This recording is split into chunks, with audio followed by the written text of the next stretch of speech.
Olá pessoal, estamos dando início a mais uma aula e hoje nós vamos falar um pouco, sobre o que é o Estado, o que significa, essa palavra, qual é a importância dessa instituição, tá galera? Então prestem bastante atenção porque é um tema muito interessante, tranquilo? Pessoal, olha só, o Estado é uma instituição tão antiga quanto a família, tá? Desde os grandes impérios da antiguidade até as atuais sociedades industriais e pós-industriais, a presença do Estado ela é muito grande, tá? E tem a sua importância, tá galera? Não esqueçam disso. A palavra Estado contém vários significados, galera. Vocês sabiam disso? O Estado pode ser sinônimo de governo, de Estado-nação ou de país, galera. De regime político e de sistema econômico, galera. Assim, pessoal, nós afirmamos que o Estado é um conceito que deve ser compreendido a partir de uma análise histórica.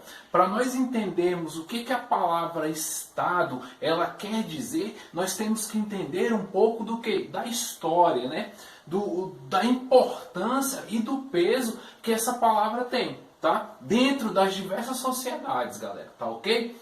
Então, olha só, o Estado ele pode ser definido como um poder político, centralizado e exercido sobre um povo e localizado, galera, em um território delimitado. Isso daí a gente viu lá com a aula que nós fizemos, sobre Rousseau, sobre Locke, que eles falavam sobre esse conceito, não é verdade, pessoal?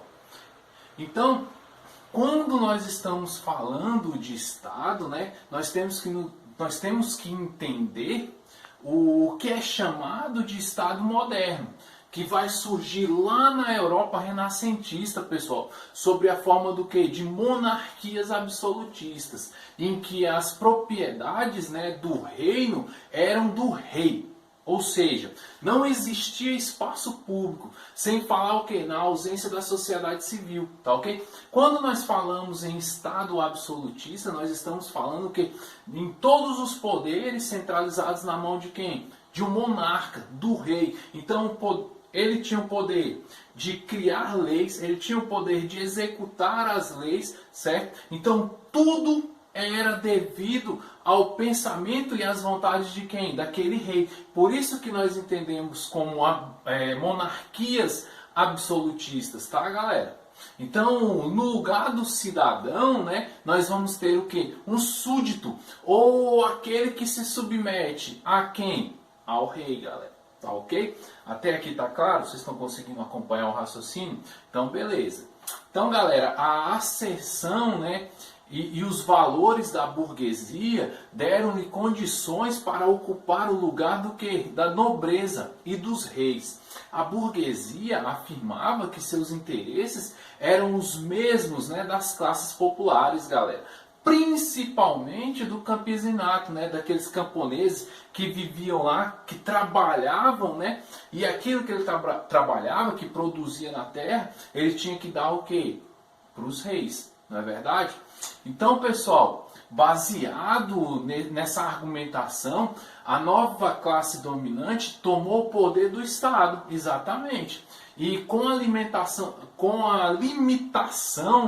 do poder real pelo fortalecimento do parlamento ou pela criação de uma república, juntamente com a divisão dos três poderes, as pessoas vão estabelecer a soberania popular e o direito de insurreição ao governo, que constitui o quê? Um Estado nacional, certo? Houve-se a necessidade de estabelecer um Estado nacional, fora do domínio de quem? Daqueles reis. Até aqui tá claro? Tá tranquilo? Então, bora lá. Então, pessoal, esse Estado ele possui um poder político administrativo exercido sobre uma população nacional em um contexto geográfico delimitado. Mas agora é parte da respectiva sociedade e não algo distinto dela, galera. A dualidade entre o Estado e a sociedade civil é o diferencial entre os Estados absolutistas e os Estados nacionais, tá ok?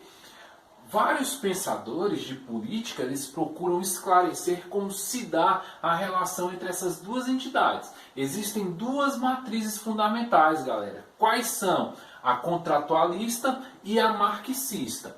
A contratualista, né, ela argumenta a necessidade de um poder maior, que mantenha a ordem dentro de uma sociedade, por meio do estabelecimento de um contrato social entre seus membros para instituir o quê? O Estado, galera. Seus principais adeptos são Hobbes, Locke, Jacques Rousseau, né? Já a segunda matriz, a marxista, tem como princípio a luta de classes, né? Refletindo no Estado de tal maneira que este poder é exercido por quem, galera? Pela classe dominante, no caso, a burguesia, tá? Além do próprio Marx e Engels, né, seus seguidores, né, Lenin, Gramsci, Polanyi, compartilham da mesma ideia, pessoal, né? No século XX, o Estado ele teve um papel grande no aspecto econômico dos países, galera. Até a crise de 29 era responsável somente pela manutenção da estabilidade monetária e tinha o equilíbrio fiscal como regra. A partir desse momento, o Estado ele vai assumir novas funções, tá ok? Então, olha só, depois da grande crise, foi necessária a intervenção econômica do Estado para que se mantivesse a demanda agregada do mercado. Como assim, professor? O Estado ele vai criar medidas para conter o quê? A crise, tá, galera? E dentro dessas medidas, ele vai realizar o quê? Obras públicas, fazendo com que os investimentos e os produtos, né, que serão produzidos, os famosos insumos, né, eles tenham maior circulação para a sociedade que está sofrendo com aquela crise, tá ok? E isso daí, galera, aconteceu muito lá onde? Lá nos Estados Unidos, tá? Com um pacote criado por Roosevelt, tá? Ele criou inúmeras medidas para conter a crise de 29, né? E a partir da Segunda Guerra Mundial, isso daí ela vai se ampliar ainda mais, tá, galera? Então, olha só, com o fim da Segunda Guerra Mundial, a economia capitalista ela conheceu um período de prosperidade, marcado por quê? Pelo estado de bem-estar social, tá? Esse ciclo ele vai durar até a década de 70. Então, pessoal, o que nós conseguimos notar? Que o Estado ele influencia, não é verdade? Que ele cria meios, ele cria medidas, não é verdade?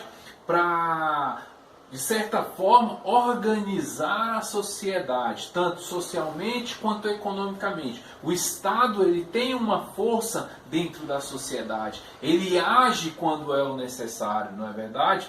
Então, pessoal, conseguiram entender? Essa é a função do Estado dentro da sociedade, tá ok?